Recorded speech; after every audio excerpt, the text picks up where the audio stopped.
सुंदर नगर राज्य में एक राजा रहता था, राजा कैलाश सिंह। उनकी बेटी इंदुमती, जो हर समय उदास होकर बैठी रहती थी। एक दिन इंदुमती ने चाहा कि वो राज्य में घूमने के लिए निकलेगी। पिताजी। हाँ बेटी, बोलो। पिताजी, मैं इस सुंदर नगर राज्य की राजकुमारी होने के बावजूद भी मुझे कुछ नहीं पता इस राज्य के बारे में। यहाँ के इंसान कैसे हैं, क्या करते हैं, क्या खाते हैं, कहाँ रहते हैं, मुझे ये सब जानना है पिताजी। मैं राज्य भ्रमण करना चाहती हूँ पिताजी। राज्य भ्रमण? ठीक है ठीक है, मैं आज ही सेनापति को बताता हूँ, वही तुम्हारे राज्य भ्रमण का सारा इंतजाम कर देंगे।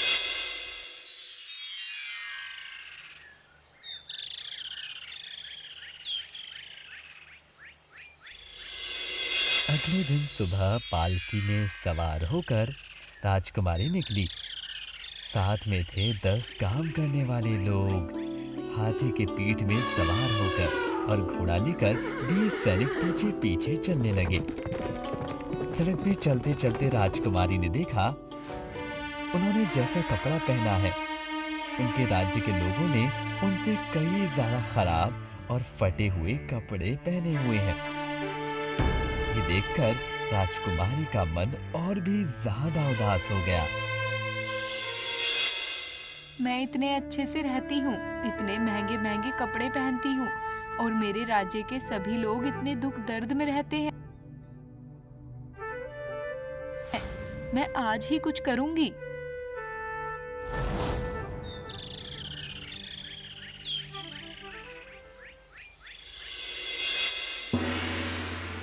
पिताजी, पिताजी, पिताजी। अरे आओ आओ इंदु बेटी, तुम वापस चली आई हो। कैसा लगा राज्य में घूमकर? मन अच्छा हुआ थोड़ा? नहीं पिताजी, मेरा मन बिल्कुल ठीक नहीं है। क्या हुआ है बेटी? हमारे राज्य में सभी लोग अगर अच्छे कपड़े ना पहन पाए तो हम कहाँ से अच्छे राजा और रानी हुए? क्या सिर्फ खुद का भला करने के लिए ही राज्य शासन किया जाता है? मैं चाहती हूँ मेरे राज्य में सभी हमारे जैसे ही सुंदर कपड़े पहने।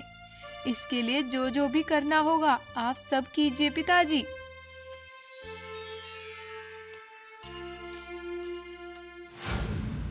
बेटी की बात सुनकर महाराज बहुत चिंता में पड़ गए थे। महाराज मंत्री को खबर भेजते हैं। महामंत्री, आप अभी राज्य में ये खबर फैला दीजिए कि जो इस राज्य के सबसे अच्छे दर्जी को मेरे पास लेकर आएगा, मैं उसी से ही मेरी बेटी की शादी करवाऊंगा। ठीक है महाराज। सुनो सुनो सुनो, राजा का आदेश सुनो। जो सबसे पहले सबसे अच्छी दर्जी को राजा के पास लेके जाएगा, महाराज उसके साथ ही उनकी बेटी की शादी करवाएंगे। सुनो सुनो सुनो। सुन रही हो? हाँ सुन रही हो? अरे हाँ, सुन रहे हो सब लोग? सुन रहे हो? राजा की बेटी के साथ शादी मुझे ही लेके जाना होगा। राजा की बेटी से शादी। मैं महाराज की शर्त पर राजी हूँ। मैं ही सबसे अच्छे दर्जी को लेके जाऊंगा।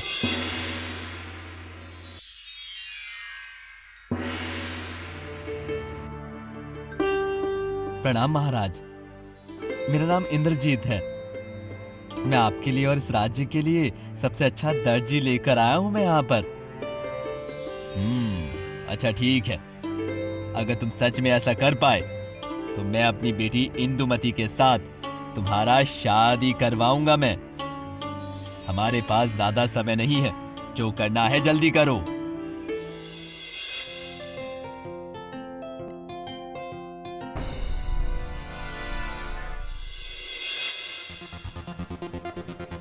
पता है राजकुमारी क्या हुआ है? महामंत्री, आप अभी राज्य में ये खबर फैला दीजिए कि जो इस राज्य के सबसे अच्छे दर्जी को मेरे पास लेकर आएगा, मैं उसी से ही मेरी बेटी का शादी करवाऊंगा। ठीक है महाराज। प्रणाम महाराज। मेरा नाम है इंद्रजीत। मैं आपके लिए और इस राज्य के लिए सबसे अच्छा दर्जी लेकर आया हूँ। अच्छा ठीक है, अगर तुम सच में ऐसा कर पाए तो मैं अपनी बेटी इंदुमती के साथ तुम्हारा शादी करवाऊंगा। अंत तक पिताजी ने मेरे साथ ये किया, मैं इसे कभी भी नहीं मान पाऊंगी। ये लो, इस चिट्ठी को लेकर अभी तुम विजयगढ़ के राजकुमार को देकर आओ। मैं अभी जा रही हूँ राजकुमारी, आप बिल्कुल चिंता मत कीजिए। अगले दिन सुबह इंद्रजीत अपनी माँ को प्रणाम करके निकल पड़ता है। इंद्रजीत ऊंट की पीठ में सवार होकर देश विदेश घूमता रहता है। दूसरी तरफ दासी एक पक्षी के पैर में वो छोटा चिट्ठी बांध कर भेज देती है। पक्षी उड़ उड़कर आगे पहुंचता है विजयगढ़ में। वहां का राजकुमार सूरज सिंह तब तलवारबाजी करने में व्यस्त था। पक्षी आकर उड़ के बैठता है सूरज सिंह के कंधे पर। पक्षी के पैर पर जो चिट्ठी बंधा था उसे निकाल कर राजकुमार पढ़ने लगता है।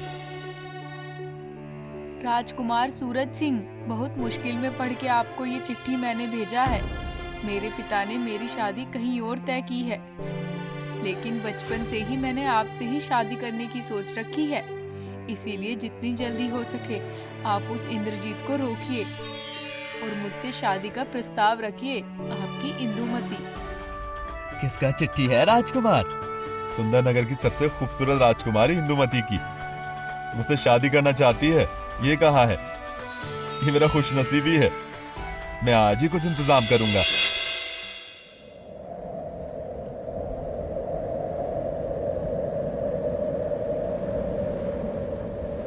और कितने दिन न जाने ऐसे जाना होगा। महाराज ने मुझे जल्दी जाने को कहा था। मुझे जल्दी दर्जी ढूंढकर वापस जाना होगा।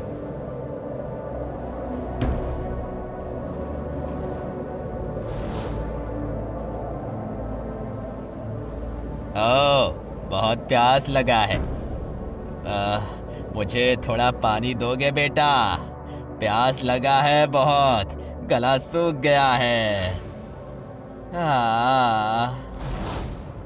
प्यास लगा है, जाता हूँ, थोड़ा पानी देकर आता हूँ।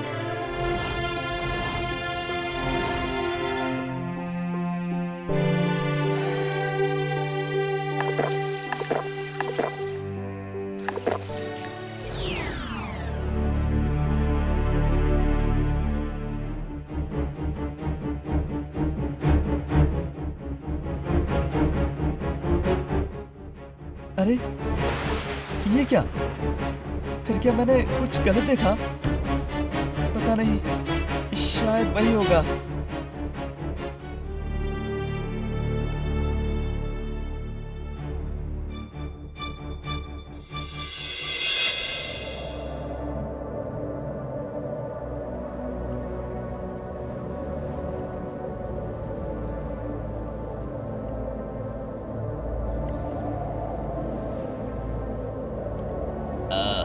बहुत प्यास लगा है, थोड़ा पानी दोगे बेटा?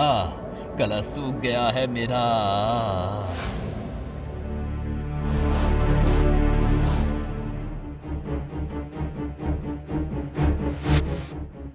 ये लीजिए, आप भी पानी पीजिए।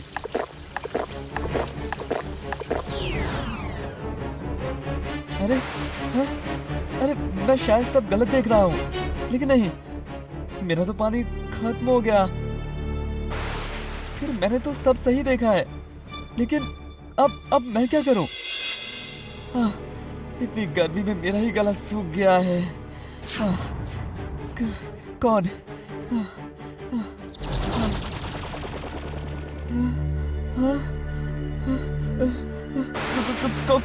कौन हो तुम? कौन हो?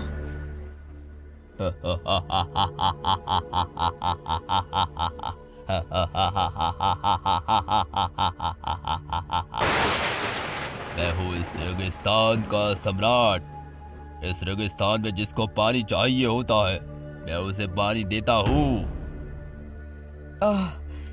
मुझे भी बहुत प्यास लगा है, मुझे पानी दो कृपया करके। मेरे साथ आओ।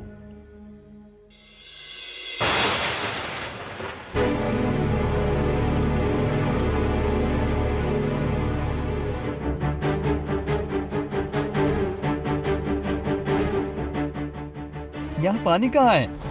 यहाँ पर तो सिर्फ रेत है। इसी रेत को खोद के देखो, यहाँ पर पानी ही मिलेगा। आह, आह, आह, आह, आह, आह, आह, आह, आह। ये रहा पानी, ये रहा पानी, ठंडा मीठा पानी। आह, आह, आह, आह, आह, आह। अब मैं चलता हूँ दोस्त। कहाँ जा रहे हो? मैं तुम्हें खाऊंगा, इसीलिए ही तुम्हारा जीवन मैंने बचाया, क्योंकि मुर्दे इंसान से जीवित इंसान का स्वाद बहुत अच्छा होता है।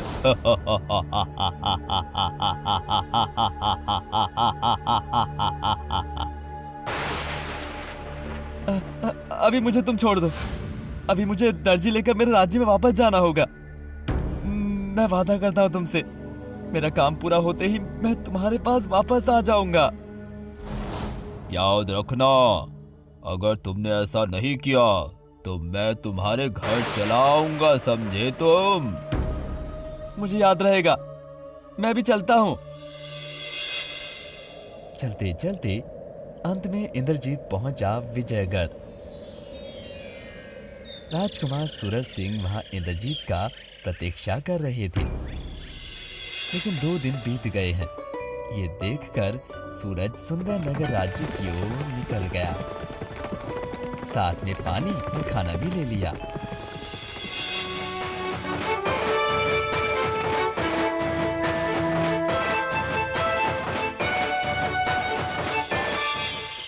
अच्छा भैया, यहाँ सबसे अच्छा दर्जी कौन है, मुझे आप बता सकते हैं क्या? इस राज्य में सभी अच्छे हैं दर्जी, लेकिन सबसे अच्छा है वो जो देख रहे हो, सामने पीले रंग का घर, वहां पर रहता है श्राद्ध दर्जी। उनसे अच्छा हाथ इस राज्य में और किसी का नहीं है। सिराज भाई, ओ सिराज भाई, घर पर हो? थोड़ा बाहर आओगे? कौन? कहिए। मैं सुंदर नगर से आया हूँ। प्रणाम महाराज, मेरा नाम है इंद्रजीत। मैं आपके लिए और इस राज्य के लिए सबसे अच्छा दर्जी लेकर आऊंगा। ठीक है, अगर तुम सच में ऐसा कर पाए तो मैं अपनी बेटी इंदुमती के साथ तुम्हारा शादी करवाऊंगा। इतनी गर्मी में मेरा ही गला सूख गया है। इस रेगिस्तान में जिसको पानी चाहिए होता है, मैं उसे पानी देता हूँ, समझे? मैं देता हूँ पानी। मुझे भी बहुत प्यास लगा है, मुझे पानी दो कृपा करके। मेरे साथ आओ। यहाँ पानी कहाँ है? यहाँ पर तो सिर्फ रेत है। इसी रेत को खोद के देखो, यहाँ पर ही पानी मिलेगा।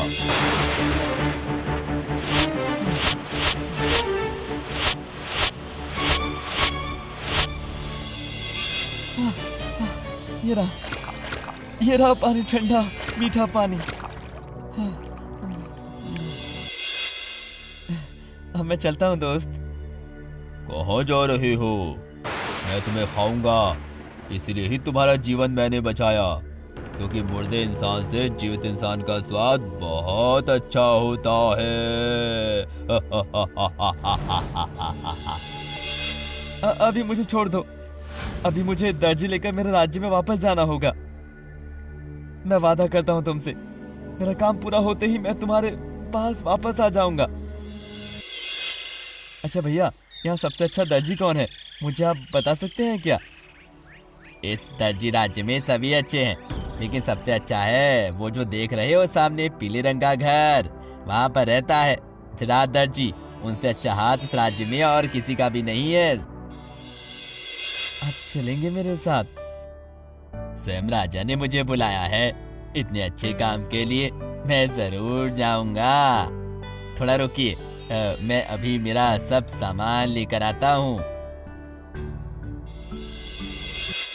इधर राजकुमार सूरज सिंह रेगिस्तान से जाते वक्त बूढ़े आदमी को देख पाता है जो पानी मांग रहा था। बहुत प्यास लगा है, मुझे थोड़ा पानी दोगे बेटा? प्यास लगा है बहुत, गला सूख गया है।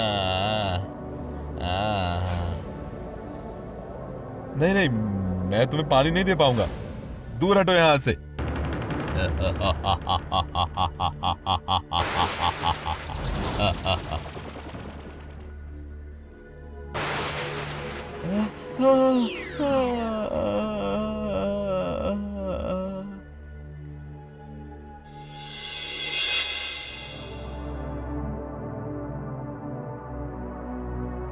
सिराज भाई, अभी आप खुद ही चले जाइए। मैं उस राक्षस के पास जाता हूँ, मैंने उससे वादा किया था। जाने के वक्त मैं उसके पास आ जाऊंगा। आप जल्दी से सुंदर नगर पर पहुंच जाइएगा, देरी मत कीजिएगा। आप बहुत अच्छे हैं इंद्रजीत जी, खुद की जान का परवाह किए बिना देश के सारे लोगों की जान आपने बचाई। अल्लाह आपका हिफाजत करेगा। खुदा हाफिज, खुदा हाफिज।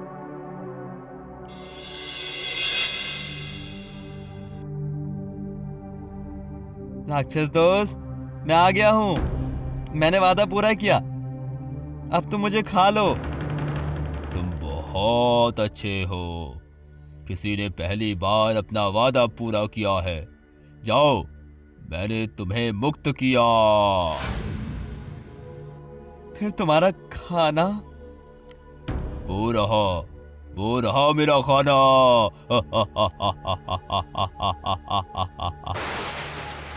वो कौन है?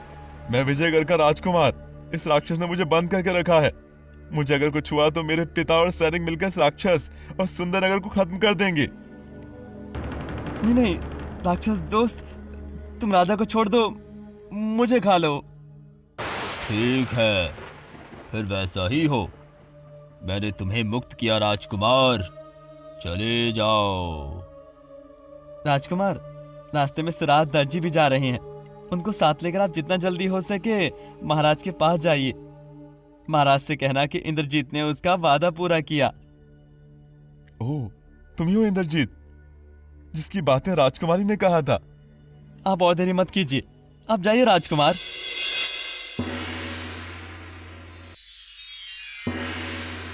मैं बहुत खुश हूँ राजकुमार, आपने सही समय पर दर्जी लेके आकर राजकुमारी का मन अच्छा किया है। मेरी राजकुमारी का। इंद्रजीत का क्या हुआ? बहुत पहले पानी न पाकर रेगिस्तान में मर चुका है। मुझे इंद्रजीत के लिए बहुत बुरा लग रहा है, लेकिन अभी बहुत काम है। राजकुमार के साथ इंदु बेटी का शादी करवाना होगा, इसके लिए सारा इंतजाम करिए मंत्री। और दर्जी, तुम सारे राज्य के लोगों के लिए सुंदर कपड़ा बनाना शुरू कर दो, देर मत करो बिल्कुल भी। जो हुकुम महाराज। लेकिन उससे पहले मैं इतनी अच्छी मन की राजकुमारी के साथ मिलना चाहता हूँ। ठीक है, ऐसा ही होगा। कौन है? अभी उनको राजकुमारी के पास लेकर जाओ, जाओ। राजकुमारी अपने कमरे में बैठकर अपनी सहेली के साथ बातें कर रही थी। तभी सिराज उनके पास जाता है। उनको देखकर राजकुमारी चौंक जाती है। अदब, मैं हूँ सिराज दर्जी, आपके साथ थोड़ा जरूरी बात करना था राजकुमारी। बहुत धूमधाम से शादी का तैयारी चालू होता है। महाराज मंत्री से उसे लेकर बातें कर रही है। इसी समय वहाँ राजकुमारी आती है। पिताजी, ये शादी नहीं होगी। मैं कभी भी एक झूठे राजकुमार से शादी नहीं करूंगी। उससे अच्छा भला और सच्चा इंद्रजीत है मेरे लिए, और अच्छे पति होंगे। ये सब तुम क्या कह रही हो?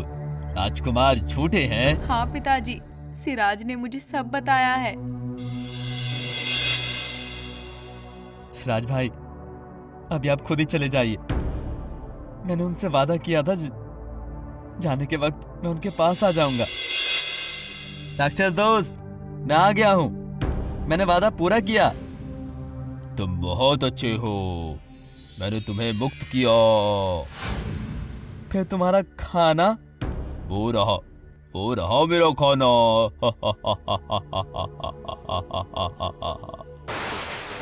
नहीं नहीं राक्षस दोस्त, नहीं नहीं, तुम राजा को छोड़ दो, मुझे खा लो।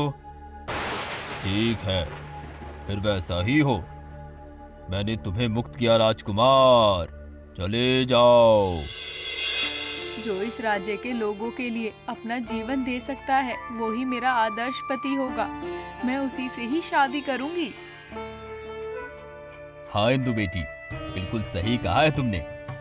मैं अभी इंद्रजीत को लेकर आने का इंतजाम करता हूँ और राजकुमार को उनकी असली जगह यानी कि उस राक्षस के पास भेज देता हूँ। तुम बिल्कुल चिंता मत करो बेटी।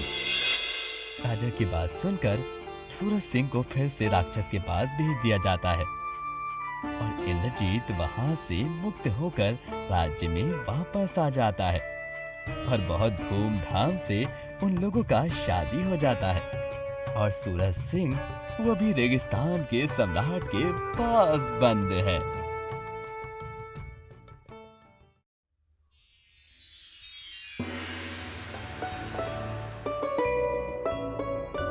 हमारा एकमात्र संतान विजय का कल 16 वर्ष पूरा होगा। सोच रहा था कल ही राजकुमार का राज्य अभिषेक का बात मैं सबको बता दूंगा। ये तो बहुत अच्छी बात है। फिर तो अभी से सारा आयोजन करना होगा। हाँ, लेकिन जिस कारण राजकुमार को इस राजमहल से बाहर नहीं जाने दिया जाता, वो कारण मुझे सोचने पर मजबूर कर रहा है रानी। देखिए, हमने कभी किसी का गलत नहीं किया है। देखिएगा, हमारे साथ भी कभी कुछ बुरा नहीं होगा। भगवान की कृपा से सब कुछ अच्छा होगा। विजय ने कभी भी इस महल से बाहर कदम नहीं रखा है। क्या वो राज्य के काम को अच्छे से कर पाएगा क्या? तो क्या हुआ महाराज, आपने तो हमारे बेटे को अच्छी शिक्षा दी है। आप देखना, हमारा बेटा इस राज्य में महाराज के स्वरूप में अपना नाम जरूर रोशन करेगा। मुझे भी इस बात का बहुत डर लगा रहता है। शायद तुम सही कह रही हो रानी, लेकिन पिता हूँ ना, इसलिए हर वक्त एक डर और भय से मैं अपना जीवन बिता रहा हूँ। पता नहीं भगवान और कब तक ऐसे मुझे कष्ट देंगे। जब भी आंख बंद करता हूँ तो मेरे सामने वो सब चला आता है जो देखकर मेरा पूरा शरीर डर से कांपने लग जाता है। लेकिन देखना, सब ठीक हो जाएगा। कुछ ना कुछ रास्ता जरूर निकलेगा। हाँ, वही हो तो अच्छा रानी। सुनो सुनो सुनो, कल हमारे युवराज का राज्य अभिषेक है। उसके लिए तैयारी चल रहा है, इसीलिए कल सभी को राज दरबार में उपस्थित रहने के लिए आमंत्रण दिया जा रहा है। सब ठीक सुबह के 10 बजे राज दरबार में पहुंच जाइएगा। सुनो सुनो सुनो सुनो सुनो सुनो।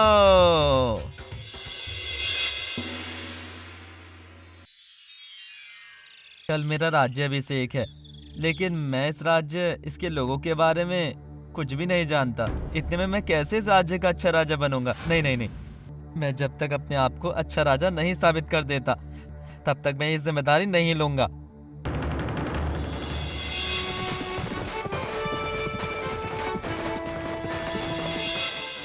जिसका डर था वही हुआ रानी। भगवान ने मेरा इतना बड़ा नुकसान किया, मैंने कभी सोचा ही नहीं था। हे भगवान, ये मेरा क्या हुआ? मेरे एकमात्र संतान ऐसे कैसे चला गया? कहाँ गया? कहाँ गया? सुनिए सुनिए, उसको कोई नुकसान तो नहीं होगा ना?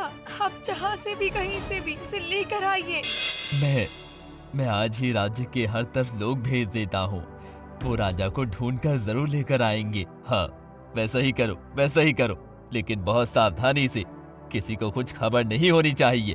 और राज्य में सबको ये कहो कि राजकुमार बीमार है, इसीलिए राज्याभिषेक बाद में होगा। ठीक है महाराज, मैं अभी सब बंदोबस्त कर देता हूँ। बिल्कुल।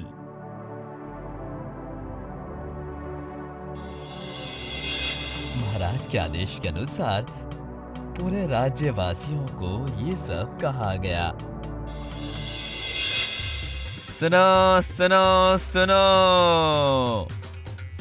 हमारे राजकुमार का तबीयत ठीक नहीं होने के कारण राज्याभिषेक करने का काम बंद कर दिया गया है।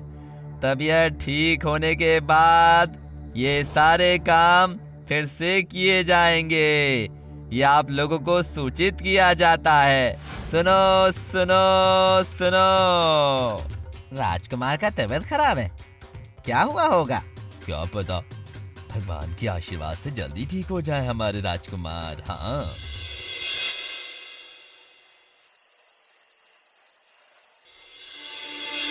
जब तक विजय को ढूंढकर ना लेकर आया जाएगा, तब तक मुझे सुकून नहीं मिलेगा रानी।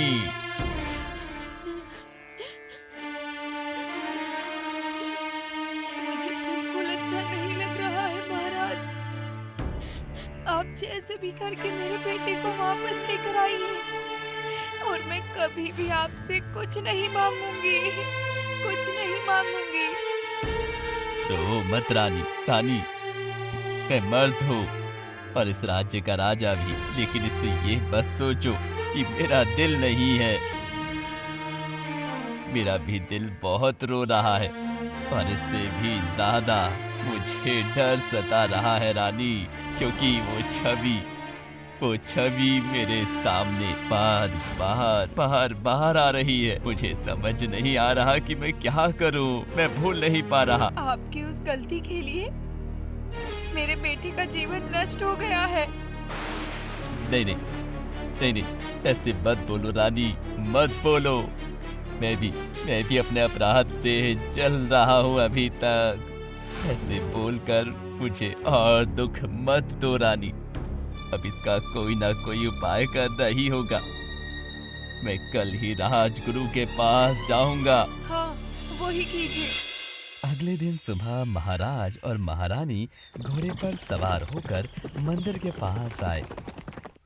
अंदर जाकर देखा, राजगुरु पूजा अर्चना कर रहे हैं। ओम सर्वमंगलाय मंगले तनय सर्वाधिके नमस्तस्ते नमस्तस्ते गौरी नारायणे नमोस्तुते। ओम काली काली काली महाकाली, काली काली महाकाली, काली पाप हारिणी, नारायणे नमोस्तुते, नारायणे नमोस्तुते। आइए आइए महाराज, आइए रानी माँ। मेरा कितना सौभाग्य है, सुबह सुबह आप दोनों ही आए हैं मुझे दर्शन देने के लिए। मैं तो शुद्ध हो गया। ऐसे मत बोलिए राजगुरु, आप तो हमारे लिए बहुत सम्मानीय है, इसलिए तो मुश्किल की घड़ी में हम चले आते हैं आपके पास। हाँ, क्या हुआ है महाराज? हाँ, सब कहूँगा मैं आपको, सब कहूँगा। जब तक अपने आप को अच्छा राजा प्रमाणित नहीं कर पाऊंगा, तब तक मैं ये जिम्मेदारी नहीं लूंगा। कभी भी नहीं लूंगा मैं ये जिम्मेदारी, नहीं, बिल्कुल नहीं। जब तक विजय को ढूंढ कर लेकर आया जाएगा, तब तक मुझे सुकून नहीं मिलेगा रानी, मुझे नहीं मिलेगा सुकून। मुश्किल कुछ आने वाला था, ये मुझे 2 दिन पहले ही पता चल चुका था। ये क्या कह रहे हैं राजगुरु? मैं सही ही कह रहा हूँ रानी माँ। 2 दिन पहले मैं जब गंगा से नहाकर वापस आ रहा था, तब एक बाज पक्षी मेरे सर के ऊपर से 3 चक्कर लगाकर चली गई। मुझे तभी पता चल चुका था कि कुछ ना कुछ बुरा होने वाला है आपके साथ। फिर ये बात आपने पहले हमें क्यों नहीं बताई? क्योंकि क्या मुसीबत आने वाला है वो मुझे भी नहीं पता था, समझे? अब बस आप एक ही हैं जो हमें इस मुसीबत से बाहर निकाल सकते हैं। कुछ कीजिए गुरुजी। बहुत आशा लेकर आए हैं आपके पास गुरुजी, बहुत आशा। ठीक है, आप लोग थोड़ा इंतजार कीजिए, देखता हूँ माँ करुणामयी का क्या आदेश है।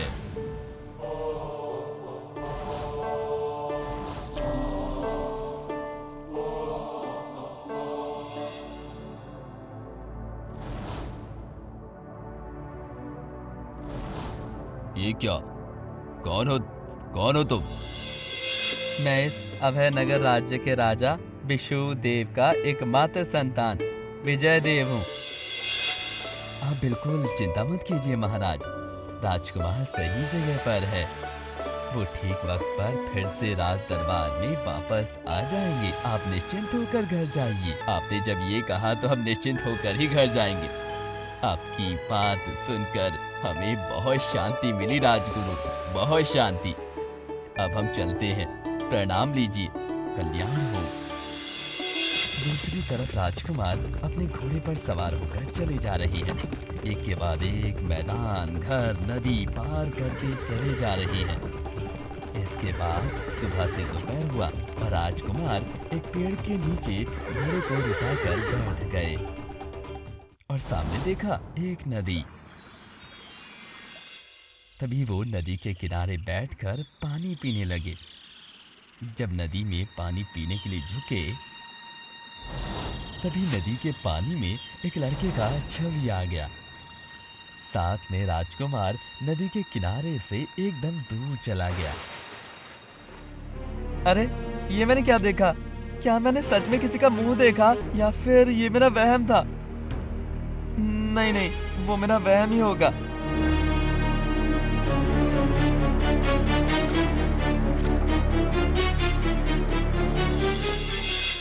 कितना सुंदर है ये धरती। यहाँ के इंसान, पशु पक्षी, पेड़ पौधे, नदी, सब कितना सुंदर है। लेकिन फिर भी मैं इन सबसे दूर था। पता नहीं क्यों पिता ने मुझे राज दरबार में ही बंद करके रखा था। लेकिन अब जब मैं बाहर आ गया हूँ तो धरती का मिट्टी, जल, जंगल सब देखकर ही घर जाऊंगा। बहुत थक गया हूँ। जाता हूँ, उस पेड़ के नीचे थोड़ा देर आराम कर लेता हूँ।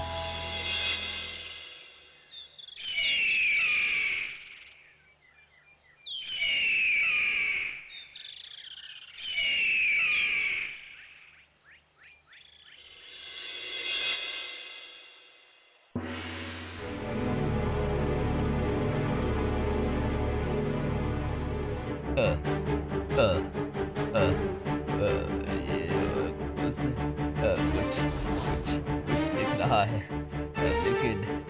लेकिन मुंह नहीं देख पा रहा हूँ। किंतु मुंह नहीं देख पा रहा हूँ, नहीं देख पा रहा हूँ। बचाओ पिता, बचाओ, बचाओ पिता, बचाओ पिता, बचाओ बाबा। अब नहीं नहीं नहीं नहीं, फिर से वही सपना। भगवान भगवान मुझे बचाइए, नहीं तो आप मुझे मार डालिए।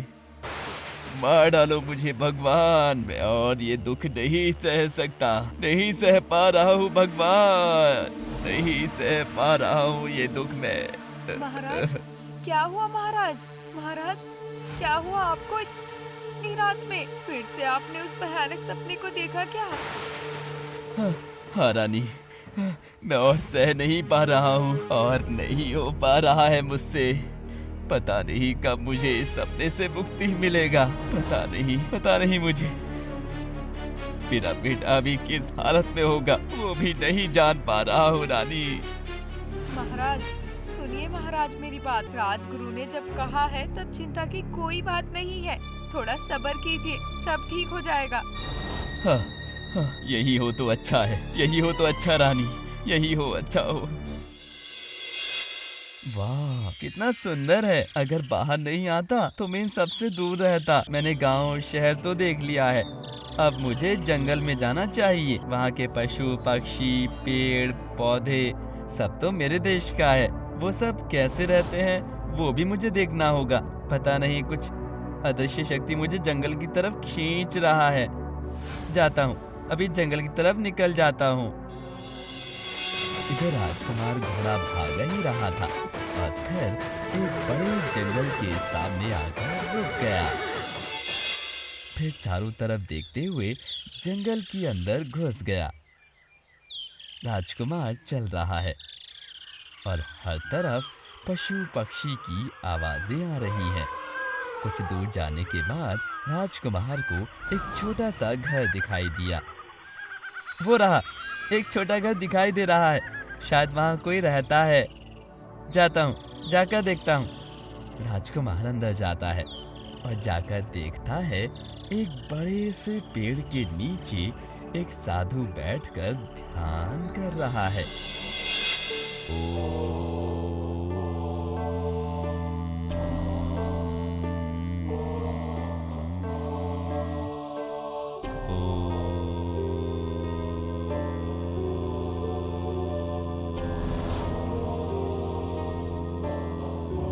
राजकुमार अचानक देखता है साधु के पास एक जहरीला बिच्छू जा रहा है। साधु के पैर में जैसे ही वो जाने वाला था और काटने वाला था, तभी राजकुमार उसे अपने हाथ से पकड़ लेता है। बिच्छू राजकुमार को काट लेता है। राजकुमार के हाथ से बहुत खून गिरने लगता है। आ, आ, आ, आ, आ, आ, आ, आ, बेटा, बेटा, कहाँ गया बेटा तू? कहाँ गया? महाराज, क्या हुआ रानी? क्या हुआ? पता नहीं, एक सपना देखा। शायद मेरा बेटा, मेरा एकमात्र बेटा किसी मुसीबत में है। नहीं, हमारे सर के ऊपर कोई है, वो सब कुछ देख रहा है रानी। चिंता मत करो रानी, चिंता मत करो। मैं हर समय उनसे दुआ मांग रहा हूँ, तुम भी वही करो। देखना, वो जरूर हमारी मदद करेंगे, जरूर करेंगे हमारी मदद।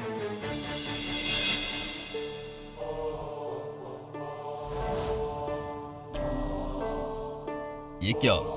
कौन हो तुम? ये क्या? इतना खून, सर्वनाश! आप ध्यान में मगन थे, इसलिए आपको कुछ नहीं कहा। एक बिच्छू के काटने से ही ये खून निकला है। वो बिच्छू आपके पास जा रहा था, मैंने उसे अपने हाथ में लेकर हटाया, तभी उसने मुझे काट लिया। ये दर्द कोई साधारण इंसान सहन नहीं कर सकता। तुम जरूर किसी उच्च वंश की संतान हो। कौन हो तुम? बोलो।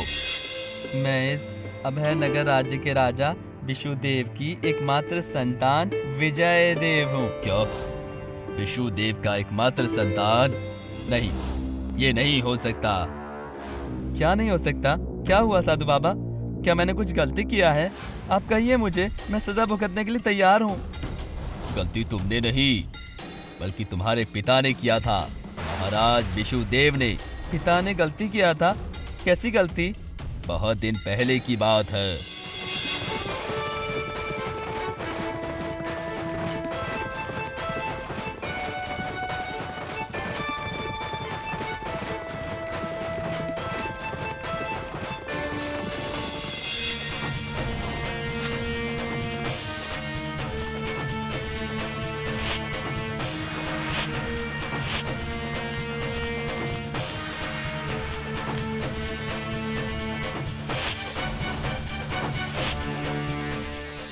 बचाओ बाबा, बचाओ!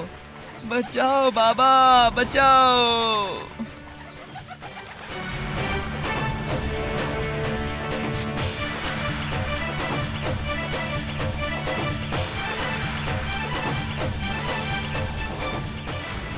ये आपने क्या किया महाराज?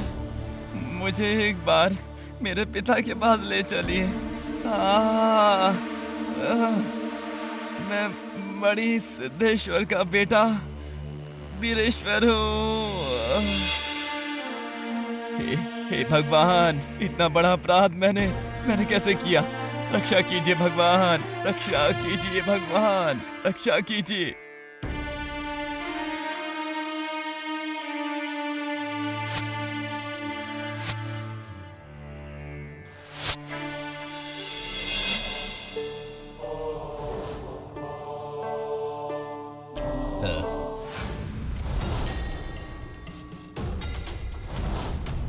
ये क्या? ये क्या? ओह, तुम महाराज विष्णुदेव हो। तो सुनो सुनो, तुमने जैसे मुझे मेरे बेटे का मृत्यु दुख दिया, तो तुम्हारा पुत्र भी 16 साल की उम्र में मर जाएगा।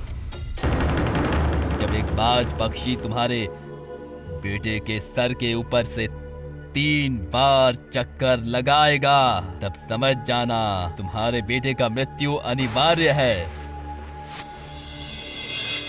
उस दिन गुस्से में मैंने तुम्हारे पिता को अभिशाप दिया था, लेकिन आज तुमने ही मेरा प्राण बचाया। अब और तुम्हें तुम्हारे पिता का गलती का सजा भुगतना नहीं पड़ेगा बेटा।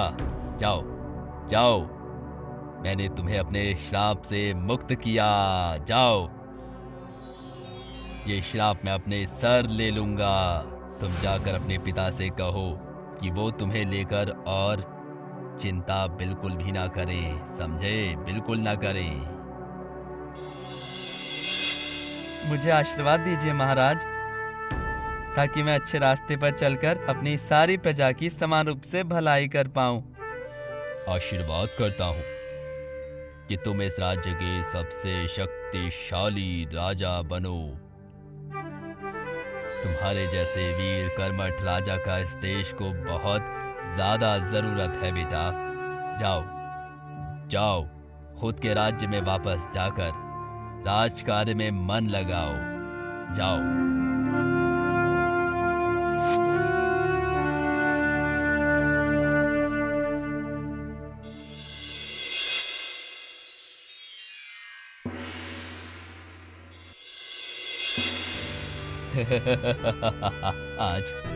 आज इतने दिन बाद राज दरबार में फिर से खुशी लौट कर आई है। कितने दिन बाद हम सब मन खोल कर हंस रहे हैं, बातें कर रहे हैं। भगवान ने मेरा दुआ सुन लिया, सब सुन लिया। सही कहा है, घर का लड़का वापिस आ गया है। अब जल्दी से राज्य अभिषेक करना होगा। पूरे राज्य में बता दीजिए। हाँ, आज हमारे खुशी का दिन है। पूरे राज्य में खबर दे दो, अब से 7 दिन तक राज दरबार में ही खाने पीने और नाच गाने का इंतजाम हुआ है। सारे राज्य के लोग इसमें उपस्थित हो और आनंद लें। ठीक है महाराज, मैं अभी सारा इंतजाम करता हूँ।